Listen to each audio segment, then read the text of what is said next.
የታመንክ የነፍስ ወዳጅ የምህረት አማላጅ አንተነ ገብርኤል የምትቆም በቅድመ እግዚአብሔር የታመንክ የነፍስ ወዳጅ የምህረት አማላጅ አንተነ ገብርኤል የምትቆም በቅድመ እግዚአብሔር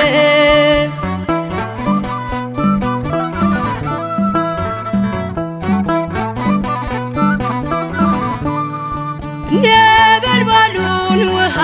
ረከው ሰንሰለቱን በጣጠስከው የነደደው እሳት ጠፍቷል ከእኛ ጋራ ገብርኤል ቆሟል መላእክቱን በሰማይ ገብርኤል እንዳረ